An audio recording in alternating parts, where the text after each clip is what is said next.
ನಮಸ್ತೆ ಎಜಿ ನ್ಯೂಸ್ಗೆ ಸ್ವಾಗತ.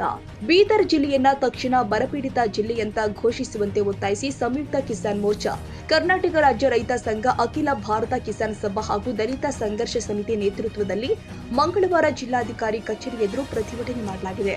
ಪ್ರತಿಭಟನಾಕಾರರು ವಿವಿಧ ಬೇಡಿಕೆಗಳ ಈಡೇರಿಕೆಗೆ ಆಗ್ರಹಿಸಿ ರಾಜ್ಯ ಸರ್ಕಾರದ ಗಮನ ಸೆಳೆದಿದ್ದಾರೆ. ಬಳಿಕ ರಾಜ್ಯ ಮುಖ್ಯಮಂತ್ರಿಗಳಿಗೆ ಉದ್ದೇಶಿಸಿದ ಮನವಿ ಪತ್ರವನ್ನು ಜಿಲ್ಲಾಧಿಕಾರಿ ಶಿಲ್ಪಾ ಶರ್ಮಾ ಅವರ ಮೂಲಕ ಸಲ್ಲಿಸಿದರು. ಈ ಸಂದರ್ಭದಲ್ಲಿ ಮಾತನಾಡಿದ ಜಿಲ್ಲಾ ರೈತ ಸಂಘದ ಅಧ್ಯಕ್ಷ ಮಲ್ಲಿಕಾರ್ಜುನ ಸ್ವಾಮಿ, ಜೂನ್ನಿಂದ ಜುಲೈ ತನಕ ಜಿಲ್ಲೆಯಲ್ಲಿ ಸಾಮಾನ್ಯ ಪ್ರಮಾಣಕ್ಕಿಂತ ಕೇವಲ 30% ಮಾತ್ರ ಮಳೆಯಾಗಿರುವುದರಿಂದ ರೈತರು ತೀವ್ರ ಸಂಕಷ್ಟಕ್ಕೆ ಸಿಲುಕಿದ್ದಾರೆ ಎಂದಿದ್ದಾರೆ. ಬಿತ್ತನೆ ಮಾಡಿದ ಜಮೀನುಗಳಲ್ಲಿ ಬೀಜಗಳು ಮೊಳಕೆಯೊಡೆಯದೆ ಹಾನಿಯಾಗಿದ್ದು, ಮಳೆ ಕೊರತೆಯಿಂದಾಗಿ ಹಲವರು ಇನ್ನೂ ಬಿತ್ತನೆಯನ್ನೇ ಕೈಗೊಂಡಿಲ್ಲ ಎಂದಿದ್ದಾರೆ. ರೈತ ಮುಖಂಡ ವೀರರೆಡ್ಡಿ ಸೇರಿ ಹಲವರು ಮಾತನಾಡಿ, ಸರ್ಕಾರ ಕೂಡಲೇ ಪರಿಸ್ಥಿತಿಯನ್ನ ಪರಿಶೀಲಿಸಿ ಬೀದರ್ ಜಿಲ್ಲೆಯನ್ನ ಬರಪೀಡಿತ ಜಿಲ್ಲೆಯಂತ ಘೋಷಿಸಬೇಕು. ಬೆಳೆ ನಷ್ಟಕ್ಕೊಳಗಾದ ರೈತರಿಗೆ ಸೂಕ್ತ ಪರಿಹಾರವನ್ನ ಘೋಷಿಸುವುದರ ಜೊತೆಗೆ ರೈತರ ಕೃಷಿ ಸಾಲವನ್ನ ಸಂಪೂರ್ಣವಾಗಿ ಮನ್ನಾ ಮಾಡಬೇಕು ಅಂತ ಆಗ್ರಹ ಮಾಡಿದ್ದಾರೆ. ಬರಗಾಲದ ಪರಿಸ್ಥಿತಿ ನಿರ್ಮಾಣ ಆಗಿದೆ. ಅದರಲ್ಲಿ ಬೀದರ್ ಜಿಲ್ಲೆ ಒಂದು ವರ್ಷ ಅತಿವೃಷ್ಟಿ, ಇನ್ನೊಂದು ವರ್ಷ ಅನಾವೃಷ್ಟಿ.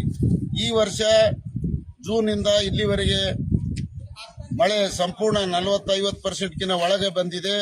ಸಂಪೂರ್ಣ ರೈತರು ಬಿತ್ತಿದಂತ ಮೊಳಕೆ ಒಣಗ್ತಾ ಇವೆ. ಕೆಲವೊಂದು ರೈತರು ಬಿತ್ತಿದ ಮೊಳಕೆನೇ ಹೊಡೆದಿಲ್ಲ. ಎಷ್ಟೋ ರೈತರು ಇನ್ನೂ ಊರಿಗಿನೇ ಬೀಜನೇ ಹಚ್ಚಿಲ್ಲ. ಮುಂಗಾರು ಹಂಗಾಮು ಸಂಪೂರ್ಣ ಲಾಸ್ ಆಗಿದೆ.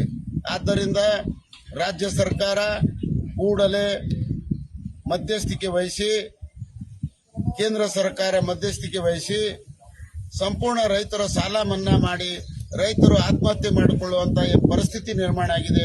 ಅದನ್ನು ರಕ್ಷಣೆ ಮಾಡತಕ್ಕಂಥದ್ದು, ರೈತರನ್ನು ರಕ್ಷಣೆ ಮಾಡತಕ್ಕಂಥದ್ದು ರಾಜ್ಯ ಸರ್ಕಾರದ ಜವಾಬ್ದಾರಿ ಇದೆ.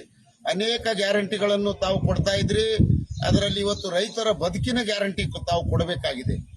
ರೈತನ ಬದುಕು ಇಂಥ ಪರಿಸ್ಥಿತಿ ಬಂದಿದೆ. ಅವ ಭೂಮಿ ಬಿಟ್ಟು ಹೋಗ್ಲಿಕ್ಕೂ ಬರಲ್ದು, ಇರ್ಲಿಕ್ಕೂ ಬರಲ್ಲ ಅನ್ನುವಂತ ಪರಿಸ್ಥಿತಿ ನಮ್ಮ ಬೀದರ್ ಜಿಲ್ಲೆಯಲ್ಲಿ ಆಗಿದೆ. ಆದ್ದರಿಂದ ತಕ್ಷಣವೇ ರೈತರ ಸಾಲ ಮನ್ನಾ ಮಾಡಬೇಕು ಮತ್ತು ಈಗಾಗಲೇ ಬೀಜ, ಉಳಿಮೆ, ಗೊಬ್ಬರ ಏನು ಇನ್ವೆಸ್ಟ್ ಮಾಡ್ಯಾರ ಆ ರೈತರಿಗೆ ಪ್ರತಿ ಎಕರೆಗೆ ವೈಜ್ಞಾನಿಕವಾದ ಪರಿಹಾರವನ್ನು ಕೊಡ್ತಕ್ಕಂಥದ್ದು ಸರ್ಕಾರ ಕಾರ್ಯಕ್ರಮ ರೂಪಿಸ್ಕೋಬೇಕು. ಮತ್ತು ನಮ್ಮ ಬೀದರ್ ಜಿಲ್ಲೆ ಸಂಪೂರ್ಣ ಬರಗಾಲ ಬರದಂತೆ ತಡೆ ಹಿಡಿಬೇಕಾದ್ರೆ ಇವತ್ತು ರಾಜ್ಯ ಸರ್ಕಾರ ಕೂಡಲೇ ಬಚಾವ್ ಆಯೋಗದ ತೀರ್ಮಾನದಂತೆ ಗೋದಾವರಿ ಬೇಸಿನ ಇನ್ನೂ 20 TMC ನೀರು ನಾವು ನಮ್ಮ ಜಿಲ್ಲೆಗೆ ಬಳಸಿಕೊಳ್ಳಿಕ್ಕೆ ಅವಕಾಶ ಇದೆ. ಇವತ್ತು ಆ ನೀರು ವೇಸ್ಟ್ ಆಗಿ ಹೋಗ್ತಾ ಇದೆ. ಅದನ್ನು 20 TMC ನೀರು ಬಳಕೆ ಮಾಡಿಕೊಂಡಾಗ ನಮ್ಮ ಜಿಲ್ಲೆಗೆ ಯಾವತ್ತೂ ಬರಗಾಲ ಬರುವುದಿಲ್ಲ.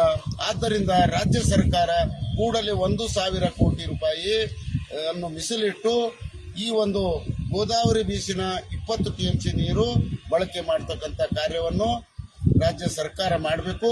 ನಮ್ಮ ಜಿಲ್ಲೆ ಉಸ್ತುವಾರಿ ಸಚಿವರು ಇದರಲ್ಲಿ ಮುತುವರ್ಜಿ ವಹಿಸಿ 1,000 ಕೋಟಿ ನಿಗದಿಪಡಿಸಿದ ಬಜೆಟ್ ಇಡತಕ್ಕಂಥದ್ದು ಮಾಡಬೇಕು.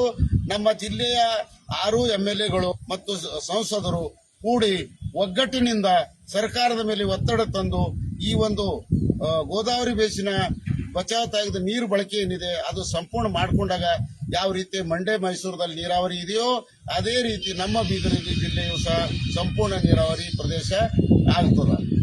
ಯಾಕಂದ್ರೆ ಇದಕ್ಕೆ ನಮ್ಮ ಜಿಲ್ಲೆಯ ರಾಜಕಾರಣಿಗಳ ಒಂದು ಇಚ್ಛಾಶಕ್ತಿ ಇಲ್ದ ಕಡಿದು ಇಲ್ಲಿವರೆಗೆ 20 TMC ನೀರು ವೇಸ್ಟ್ ಆಗಿ ಹೋಗ್ತಾ ಇದೆ. ಆದ್ದರಿಂದ ಕೂಡಲೇ ಆ ಕಾರ್ಯಕ್ರಮವನ್ನು ಮಾಡಬೇಕು. ಮತ್ತು BSSK ಕಾರ್ಖಾನೆ ಅತ್ಯಂತ ಹಳೆ ಕಾರ್ಖಾನೆ ಇದೆ. ಆ ಕಾರ್ಖಾನೆಯನ್ನು ಇದೇ ಹಂಗಾಮಿನಲ್ಲಿ ಯಾವ ಲೀಸ್ ಕೊಡ್ತೀರಿ ಅಥವಾ ಏನ್ ಮಾಡ್ತೀರಿ ಗೊತ್ತಿಲ್ಲ, ಕಾರ್ಖಾನೆಯನ್ನು ಈ ಹಂಗಾಮಿಗೆ ಚಾಲೂ ಮಾಡಬೇಕು. ಮತ್ತು ರೈತರದೇನು ಜಿಲ್ಲೆಯಲ್ಲಿ ವಿದ್ಯುತ್ ಸಮಸ್ಯೆ ಇದೆ, ಅದನ್ನು ಬಹಳಷ್ಟು ಸಮಸ್ಯೆ ಇದೆ. ಕೂಡಲೇ ವಿದ್ಯುತ್ ಸಮಸ್ಯೆಯನ್ನು ಬಗೆಹರಿಸಬೇಕು. ಮತ್ತು ರಾತ್ರಿ ಸಿಂಗಲ್ ಫೇಸ್ ಏನು ಮಳೆಗಳಿಗೆ ತೋಟದ ಮನೆಗಳಿಗೆ ವಿದ್ಯುತ್ ಸಮಸ್ಯೆ ಇದೆ, ಅದನ್ನು ಕೆಲವು ಕಡೆ ಸಿಂಗಲ್ ಫೇಸ್ ರಾತ್ರಿ ಕೊಡ್ತಾ ಇದ್ರೆ ಉಳಿದ ಭಾಗಕ್ಕೆ ಕೊಡ್ತಾ ಇಲ್ಲ. ಕೂಡಲೇ ಜಿಲ್ಲಾಡಳಿತ, ಉಸ್ತುವಾರಿ ಸಚಿವರು, ಸರ್ಕಾರ ಆದೇಶ ಮಾಡಿದೆ ಅದನ್ನು ಚಾಲೂ ಮಾಡಲಿಕ್ಕೆ. ಸಿಂಗಲ್ ಫೇಸ್ ರಾತ್ರಿ ಕೊಟ್ಟಾಗ ಹೊಲದಲ್ಲಿರ್ತಕ್ಕಂಥ ಮನೆ, ಮಠ, ದಾಡಿ, ದನಗಳ ಕರುಗಳಿಗೆ ಅನುಕೂಲ ಆಗ್ತದಂತ ಈ ಮುಖಾಂತರ ಒತ್ತಾಯವನ್ನು ಮಾಡ್ತೀವಿ. ಪ್ರತಿಭಟನೆಯಲ್ಲಿ ರೈತ ಸಂಘಟನೆಗಳ ಮುಖಂಡರು, ಕಾರ್ಯಕರ್ತರು ಹಾಗೂ ಜಿಲ್ಲೆಯ ವಿವಿಧ ಭಾಗಗಳಿಂದ ಆಗಮಿಸಿದ್ದ ರೈತರು ಭಾಗವಹಿಸಿ ಸರ್ಕಾರದ ವಿರುದ್ಧ ಘೋಷಣೆಗಳನ್ನು ಕೂಗಿ ತಮ್ಮ ಆಕ್ರೋಶವನ್ನು ವ್ಯಕ್ತಪಡಿಸಿದ್ದಾರೆ. Suryakant Jatagonda, Bidar, AG news.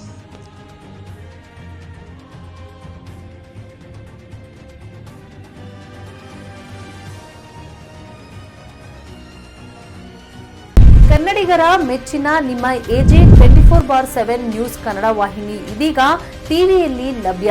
ಒಂದು ವೇಳೆ ನೋಟಿಸ್ ಕೊಟ್ಟಿದ್ರೆ ವಾಪಸ್ ತಗೋತೀವಿ. ಇವತ್ತು ವಕ್ಫ್ ಪ್ರಾಪರ್ಟಿ ಅಂತೇಳಿ ಬರ್ತದೆ ಅಂತ ಹೇಳಿದ್ರೆ ರೈತರು ಬೀದಿಗೆ ಬಂದ್ರೆ ಏನ್ ಮಾಡ್ಬೇಕಾಗುತ್ತೆ? ಯಾರು ವೋಟ್ ಹಾಕಿಲ್ಲ ಅಂದ್ರೆ ಗ್ಯಾರಂಟಿನೆಲ್ಲ ಸ್ಟಾಪ್ ಮಾಡ್ಬಿಡ್ತೀವಿ.